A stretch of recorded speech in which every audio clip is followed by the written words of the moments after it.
गोड्डा और महागामा के नगर निकाय चुनाव में बड़ा फेरबदल कर सकती है जेएमएम। पंकज मिश्रा के बयान से बड़ी सियासी हलचल। गोड्डा और महागामा के आगामी नगर निकाय चुनाव को लेकर सियासी सरगर्मी तेज हो गई है। इसी बीच झारखंड मुक्ति मोर्चा के केंद्रीय समिति के सचिव सह केंद्रीय प्रवक्ता पंकज मिश्रा का बयान राजनीति गलियारों में चर्चा का विषय बन गया है। गोड्डा में आयोजित एक दिवसीय बैठक में मंच से बोलते हुए पंकज मिश्रा ने साफ संकेत दिए कि इस बार नगर निकाय चुनाव में झामुमो कुछ अलग और बड़ा करने की तैयारी में है। पंकज मिश्रा ने कहा कि आने वाले दिनों में आचार संहिता लागू हो जाएगी। भले ही नगर निकाय चुनाव किसी पार्टी सिंबल पर नहीं लड़ा जा रहा हो, लेकिन जमीनी सच्चाई यह है कि हर दल की अपनी अपनी भागीदारी रहती है। उन्होंने स्पष्ट किया कि झामुमो भी इस चुनाव में पूरी मजबूती के साथ अपनी भागीदारी निभाएगी। उन्होंने आगे कहा कि जिस तरह से जिला अध्यक्ष प्रेम नंदन मंडल के नेतृत्व में गोड्डा जिला में झामुमो संगठन मजबूत हो रहा है, उससे यह तय है कि पार्टी अपने ही कार्यकर्ताओं में से गोड्डा और महागामा दोनों जगह पर उम्मीदवार उतारेगी। पंकज मिश्रा ने भरोसा दिलाया कि पार्टी के सभी कार्यकर्ता एकजुट होकर इस उम्मीदवार को जिताने का काम करेंगे। पंकज मिश्रा ने दो टूक कहा कि झामुमो में ऐसा नहीं होगा कि 4-5 लोग दावेदारी करें। पार्टी सर्वसम्मति से एक ही उम्मीदवार तय करेगी और पूरा संगठन उसके पीछे खड़ा रहेगा। उन्होंने बार बार यह दोहराया कि जिससे भी मैदान में उतारा जाएगा उससे जीत दिलाने के लिए सभी कार्यकर्ता पूरी ताकत झोंक देंगे। राजनीति जानकारों की माने तो पंकज मिश्रा के इस बयान के कई मायने निकाले जा रहे हैं। लोग कहते हैं कि पंकज मिश्रा जो कहते हैं उसमें अक्सर कोई न कोई सियासी संकेत छुपा होता है। ऐसे में सवाल उठ रहा है कि क्या इस बार सच में झामुमो गोड्डा और महागामा के नगर निकाय चुनाव में बड़ा उलटफेर कर पाएगी। नगर चुनाव को लेकर पहले ही चर्चाओं का बाजार गर्म है। ऐसे में पंकज मिश्रा का गोड्डा आना और मंच से ऐसा आत्मविश्वास भरा बयान देना कहीं ना कहीं यह इशारा कर रहा है कि झामुमो ने अंदर खाने में अपनी रणनीति तैयार कर ली है। अब सबकी निगाहें इस पर टिकी है कि झामुमो किस चेहरे पर दांव खेलती है और क्या यह रणनीति चुनाव नतीजे में बदलाव ला पाएगी। पंकज मिश्रा ने अंत में कहा कि झामुमो अपने कार्यकर्ताओं के साथ हमेशा खड़ी है और आगे भी खड़ी रहेगी। संगठन की ताकत ही पार्टी की सबसे बड़ी पूंजी है। आज मंगलवार सुबह 10 बजे की रिपोर्ट। आप अपनी राय प्रतिक्रिया कमेंट सेक्शन में जरूर बताएं। नगर निकाय चुनाव को लेकर आप क्या सोचते हैं? क्या इस बार झामुमो गोड्डा और महागामा में कुछ नया कर दिखा पाएगी? अपनी बात हम तक जरूर पहुंचाएं। अभी कुछ दिन के बाद आचार संहिता लगने वाला है। नगर पालिका का चुनाव है। चूंकि ये चुनाव किसी पार्टी के सिंबल के तले नहीं हो रहा है, लेकिन सिंबल से नहीं होने के बावजूद भी सभी दल का अपना अपना भागीदारी होता है।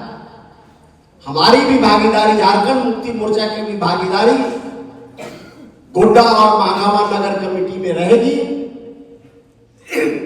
मैं गोड्डा नगर कमेटी, गोड्डा प्रखंड कमेटी, महागामा नगर कमेटी और जिला कमेटी से अनुरोध करते हैं कि आप लोग आपस में बैठक करके सर्वसम्मति से किसी एक अपने बीच से एक कार्यकर्ता को लड़ाने का काम करें, ताकि सभी कार्यकर्ता मिलकर, झारखंड मुक्ति मोर्चा के सभी कार्यकर्ता मिलकर उस कार्यकर्ता को जिताने का काम करें।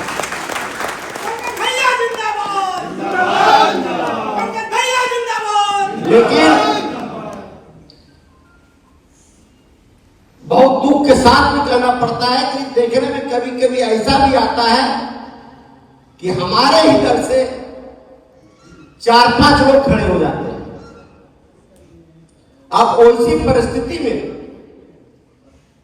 जिला कमेटी हो, नगर इकाई हो, प्रखंड इकाई हो, चाहे हम हो, चाहे मेरे विधायक जी हो, चाहे मेरे सांसद जी हो, हम लोग चाहकर भी किसी की मदद, किसी का प्रचार नहीं कर पाते हैं। इसलिए मेरा अनुरोध है कि आप लोग नगर कमेटी, प्रखंड कमेटी और जिला कमेटी बैठकर आपस में बातचीत करके एक कार्यकर्ता एक उम्मीदवार उतारने का काम करे, ताकि पार्टी अपनी पूरी शक्ति लगाकर वैसे कार्यकर्ता को जिताने का, वैसे उम्मीदवार को काम करे। उसी तरह वार्ड में भी आप लोग सर्वसम्मति बनाकर कोई एक व्यक्ति को चिन्हित, एक कार्यकर्ता खड़ा हो, एक व्यक्ति को खड़ा करके उम्मीदवार बनाए, ताकि पार्टी के कार्यकर्ता, हम पदाधिकारियों, हम विधायकों को आसान रहेगा प्रचार प्रसार करने में, उनकी मदद करने में, उनको जिताने में। अगर हमारे ही 4 कार्यकर्ता खड़े हो जाएंगे तो फिर हम दुविधा की स्थिति में हो जाएंगे कि हम किसे मदद करें, किसे मदद नहीं करें। इसलिए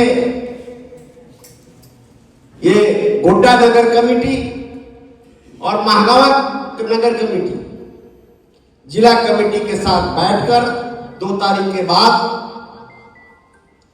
और ये आपस में तय कर एक उम्मीदवार को तय करें, फिर आगे की रणनीति हम लोग शीर्ष नेता बैठकर तय करेंगे कि हम लोग सफलता कैसे पाएं।